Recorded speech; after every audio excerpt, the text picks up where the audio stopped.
Hi everyone. Okay, so it's been forever and I've actually been making a lot of videos and then never putting them up, and then trying to go back and like rewatch them and edit them is just, you know. So here I am showing my first video, I guess, or doing my first video with my pregnancy with baby number 2. So actually today I am 20 weeks pregnant, and so I'm just gonna kind of recap, let you guys know what's been going on, and then maybe try and make more like scheduled videos. We'll see. There's not a lot of time where I have the house completely to myself, so that's why I'm making it today. I'm working from home, and hopefully the doorbell doesn't ring, the dogs don't start barking, and the whole world falls apart in the next couple minutes so I can get this video done. So like I said, I'm 20 weeks today, and that's crazy because I feel like this whole second trimester is going by very quickly. So basically, to recap how things have been going is, you know, last year me and my husband got married in May of 2017. And he has been begging. He's like, come on, let's finally have another baby. And I was very scared medically to try, and then also, or to carry a pregnancy. And two, I have this job that is 50 miles away from my house that I'm commuting to and from every day, and it just seemed like really daunting at the time. And so it definitely took me a while to like get serious about it, I guess. So I'll say that we started actually trying, like not trying but not preventing, in the January before we got married. So January of 2017, we were already just not trying but not, you know, making it not happen. So with that being said, for the whole year of 2017, it was like on and off, like trying and not trying, and, you know, just not really preventing and all that. So it wasn't like full on super trying. And then in like near the end of the year, we really started to be like, okay, I think, you know, I think it was like November, December timeframe. We're like, all right, let's like actually try. So around that time is when we started to really try every month. And again, it just wasn't working very well. And so I called a specialist in like February, I think. So we had only been really trying for 4 months, but we had also not been, you know, preventing for like a year. So I wasn't gonna try and go through a whole nother year of completely trying what I know of my past history. So went ahead and called a specialist, and it was a month wait. So we tried for another month, nothing happened. Started to get all my blood tests and paneling done, and it was insane how many blood draws I had just to do all of the like history and everything, just retest me for everything, since I had the factor V and the lupus thing going on from previous test results. So they redid all those. They left off some tests, so I had to go back in and get more tests, and everything turned out fine. Everything was still the same. Like everything that I told her I tested for positive before, it came back positive again. So she just wanted to make sure like I'm on the proper medicine leading up to pregnancy or fertility treatments and during pregnancy. So but everything else turned out totally fine. Like all of my tests turned out fine. All of my husband's tests turned out fine. There was really no reason that I shouldn't have gotten pregnant already. But there was one thing that did happen in mid-April, and I got my HSG, where they do the dye up your tubes, and that's the second time I've had that done. The first time I had that done, there was a blockage, and I actually had surgery on that tube when I lived in Virginia, and everything turned out fine. They redid it. It turned out great. And so they wanted to redo it because my specialist here was like, well, when they mess with your tubes and the tubes are so tiny, technically you will get scar tissue, and then it actually like makes it worse. So we want to make sure that your tubes are clear. And luckily that wasn't the case. My tubes were completely clear. All the dye actually came out, you know, around and out before I even left the facility. Like, so everything was running very smoothly. And 2 weeks later, I was ovulating, and that's the month that I got pregnant. So she did let me know that like I had an increased chance of getting pregnant, maybe a little bit more fertile right after the HSG, and that became like true for me at least. Could have been coincidence, yeah, but I mean, a year and a couple months and what hadn't worked yet, you know, I feel like what was the big difference is that. So I technically would blame it on the HSG and, you know, everything just working how we wanted it to. So I found out in May that I was expecting, and I was super excited. I couldn't wait to tell Alex. He had been waiting forever. And so I took a trip to Paris with my girlfriends, and when I came back, I let Cora and him know right away, and I had an appointment that week, so I was like 6 weeks already, and then I had another appointment at 8 weeks, and both of those ultrasounds went great. They were with a fertility specialist. Everything looked fine, and even in week 6 I could see a heartbeat, and then in week 8 we could see one again. Everything looked good with, you know, where the baby was and all that. All the things I could see at 6 and 8 weeks, it looked great. My HSG was a little low when I went in like to first test, but I think that was just because they caught it early. You know, they caught the pregnancy early, and everything, you know, was just how it was. With Cora, it was also very low, and that was like for weeks and weeks. So they thought that it wasn't going to be a viable pregnancy, but here we are, so almost like 6.5 years later almost, and she's perfectly awesome baby, toddler, not even a toddler anymore, child.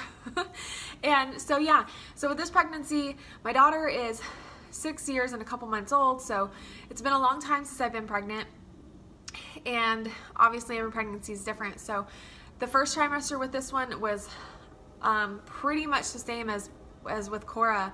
Is I was super sick, throwing up if I didn't take nausea medicine. I was snacking on tortilla chips like a boss, because that, like the salt and the carb, kept my stomach very at ease, along with taking the max amount of nausea medicine that I could. So yeah, that was the first trimester. And then I would try and like I tried to wean myself off of the medication, and every time I do that, I'd have a whole day. So I'd always try and wean myself off on Saturday night, and my Sundays were always just awful. So a lot of Sundays when I was trying to wean myself off, I was just out of commission until like 3 or 4 in the afternoon, until like the medicine picked up, because it's like a slow release. It's called Diclegis. So you take it at night for the next morning, like it's slow release to help you out in the morning. So if I take it, it would take another 4 to 8 hours to actually work. So, but then around week 15, I started weaning myself off of the medicine, and now I'm down to just 1 pill a day. And I think that's just me being scared to fully get off of it. But I am going to try this weekend to wean myself completely off of Diclegis, and just hope to goodness that I'm not sick, because that puts me out of commission for a really long, like almost all day. I just feel terrible. So I don't want to feel terrible, especially having a kid who wants to do things and go places and be active. Like I can't be laying on the sofa all day. So so that's pretty much how the first trimester went. Second trimester, once I got into that like non-nausea stage, which I've never felt before with pregnancy, because with Cora, I didn't know what hypermesis was at the time, but that's absolutely what I had with her. I remember throwing up relentlessly with her until about 17 weeks. And then if I had my nausea medicine after, so I took the nausea medicine throughout Cora's entire pregnancy with her. But at week 17, finally, if I took the medicine, then I wouldn't actually throw up. Whereas the whole first trimester and part of the second, even if I took the medicine, I'd throw up, but it wouldn't be like all day long, you know. So I literally threw up probably 2 to 3 times every day with Cora until week 17, and then I was just super nauseous all the time. So this has been amazing. I feel so blessed to be in my second trimester, and finally, like, I had that feeling of like, oh my gosh, I don't even really feel pregnant. Like, Nothing in the front hurts. So the only real symptom I have had like that's been frustrating is my hip, like a nerve pain on my right hip since like week 12, and it has been so bad. But the last 2 weeks it hasn't been really bad, and it catches me off guard because the nerve will just like almost to where I like fall to the ground because it just hits me so quick, and then it like, it'll go away. Like it'll just be like a dull pain, but then I'll like start walking and something will happen. I'll almost like fall over because it just catches me so off guard. But I haven't actually felt that in like a week, so that's really nice. Like I feel the dull pain, but not the sharp like super jab feel that I was feeling earlier. So I've been really living it up, loving the second trimester, and then 2 days ago, pregnancy hit me, just absolutely hit me. I feel so pregnant. My stomach skin is so tight. I feel tight. I really like showing off the bump and wearing tight clothes, but the last 2 days, all I have wanted is a muumuu. Like, I don't want something wrapped around my belly, and I have like high-rise pants on now too, and so like when I get home I fold them down, but then I can tell that baby does not like that at all, because I start feeling like my uterus getting very hard and like those little movements that you're starting to feel, and so I know that baby just does not like when I do that. So I am either wearing just those like what are they called, like the shorts that all the cheerleaders wear when you're younger, and they're like Sophie, they're like really cheap. I don't know if that's how you say it, but I have one pair that's from like years ago, back in 2010 when I was like an extra large, and I still have those, and they're the most comfortable things ever because I can put it below my belly. I can like roll them up to make them fit me because they're really big and my pregnant belly will never even fit into those. And a really loose shirt, and I just feel so comfortable. I wish I could wear it all the time. And so I'm kind of looking forward to fall and actually purchasing some more flowy dresses and flowy shirts, because I've always been the person, like with Cora's pregnancy, I loved wearing like tight shirts to show off my bump with the ruching on the side. And the past couple of days makes me never want to wear a tight shirt ever again. So that's just in the last week, but I just feel so pregnant in the front now, and just from the tightness, I feel like the shortness of breath is coming back, which was my very first symptom. I didn't even know I was pregnant, and I work out almost every day, and I like sprint my miles. I am cardio, I have endurance, I have strength training. Literally, I should not be winded hardly ever. And I would be winded just walking up like one flight of stairs, or just to the printer at my work that there's no stairs involved, and it's literally like from here to my refrigerator.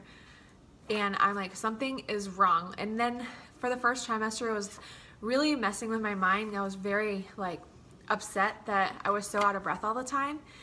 But then I learned that it was because of the increased blood flow that you're creating. And so I stopped being so upset about it and figured it has nothing to do with my endurance. It's just what it is. So I'm getting that back too. So as I speak and stuff, especially since I breathe through my mouth more than my nose, I get very winded, especially if I'm walking and talking. It's hard for me to do both.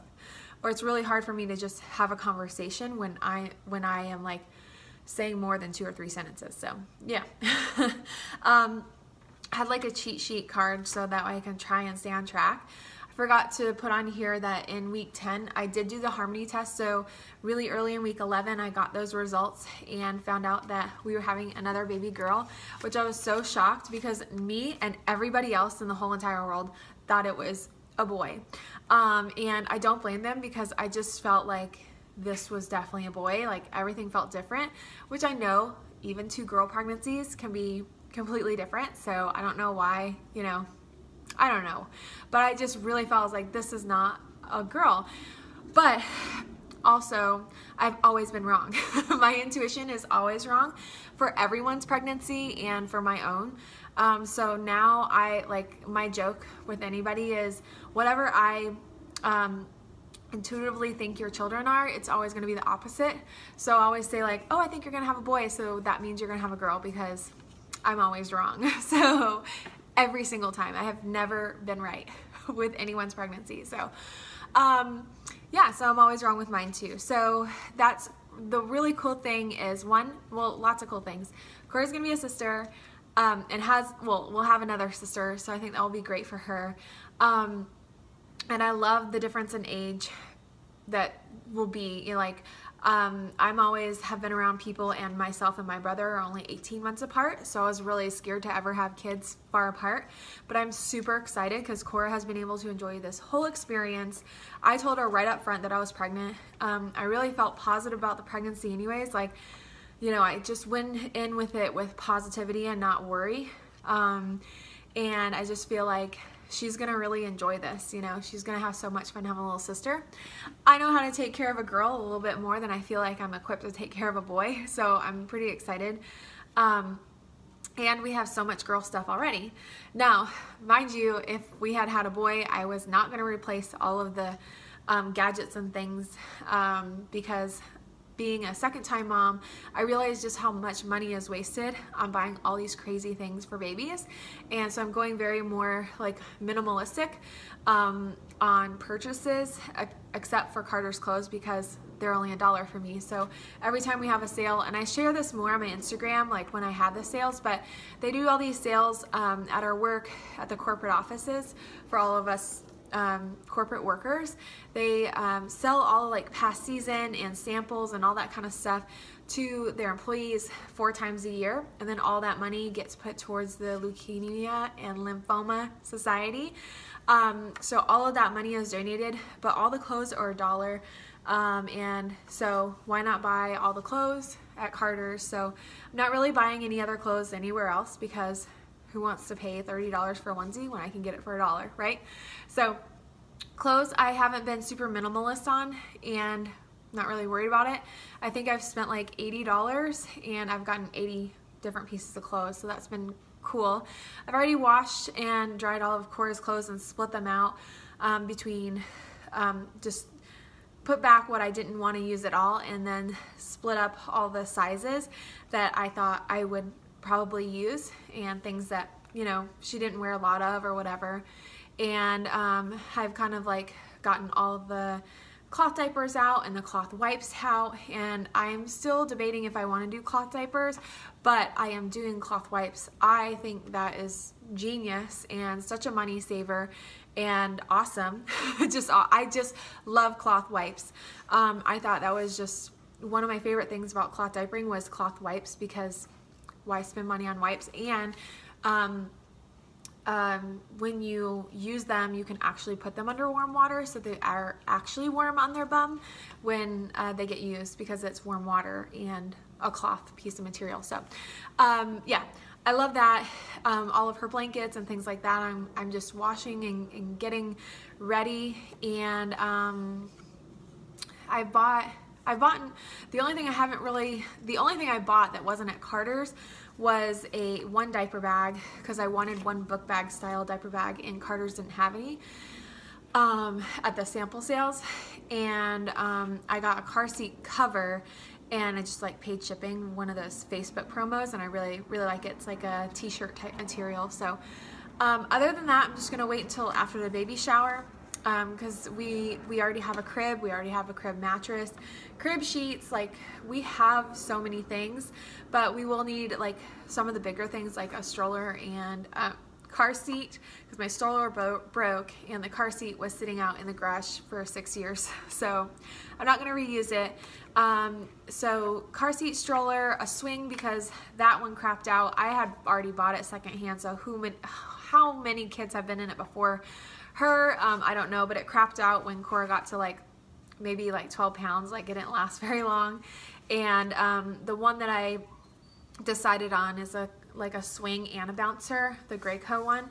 So I'm pretty excited to kind of keep the minimal, like there's not a swing and a bouncer, like they're both, you just take the like swing off and it's a bouncer. So we have like bigger toys and just toys in general. So I'm pretty excited to see what it's like to not buy a whole bunch of stuff for baby, but for Alex's parents and family, this will be their first grandbaby, and so they're excited to have a baby shower, and I'm excited. I think even if you have the same gender, you should have a baby shower. You should have a celebration for your baby, even if that means you're like, I don't need any presents or no presents needed or whatever. Have a celebration for this baby. Every baby and every mama deserves a celebration for every baby, not just to prepare for them to arrive. So I'm super excited to have that with my family and Alex's family, who are gonna fly out here for the baby shower. I'm super, super excited. So that shower is actually 8 weeks away only, because we're gonna have it at 28 weeks, which was hard to talk me into because, again, with my last pregnancy, my water broke at 23 weeks. So I was in the hospital from about 24 weeks on until Cora was delivered. I really, really, really want to know what it's like to have an actual baby shower. I did have one, but it was on a stretcher in the hospital, right next to the McDonald's in the hospital. So I'm pretty excited. I had to keep it super low key. I was like contracting the entire time, and I didn't want to tell anybody because I didn't want anybody to freak out. So I was like ready for it to be over. I was ready to go back to my room and get my mom gone because I didn't want her to freak out and worry and stuff like that. So let me see if I missed anything. I've been having, I've been having monthly ultrasounds. I have an OB, and then I have a high-risk doctor just because I'm on the blood thinners, I'm on the progesterone, the 17P shot or Makena, and they want to really, really watch me. In the next couple weeks, they're going to be watching those ultrasounds like crazy just to see if they can see anything funky. I know it could, prom could happen like at any time during pregnancy, and from what I read, like the people who have experienced it multiple times actually experience it earlier, like in the teens. So I'm happy to make it to 20 weeks already and be perfectly fine, but they are going to start watching me a little bit more closely as I get to that D-Day of 24 weeks. So the difference is I did not hemorrhage in this pregnancy. I hemorrhaged in week 9 of Cora's pregnancy, and that sometimes is a big indicator. Like people who, not that prom will happen, but prom might have happened because of the hemorrhaging. So the only thing they can think of is that when I hemorrhaged, like part of the placenta tore, and then it never reattached, and then it just got heavier and heavier on the sac, and then my sac broke. So that's how I would, my water would break, but I don't go into labor. So that's what prom is. It's called PPROM for people who are like, why is she talking about prom? It's not prom. It's premature rupture of the membranes. So there's PROM, which is like when you rupture, but you're full term, but you don't go into labor. And so then they would just like start labor medicine. But there's also a PPROM, which is preterm, which is before. So I have to actually get going. Yeah, that's pretty much it. I have to go and pick up my daughter. That went by really quickly. So I hope you guys enjoyed, and I hope you'll come back for more weeks of this. So, all right, bye guys.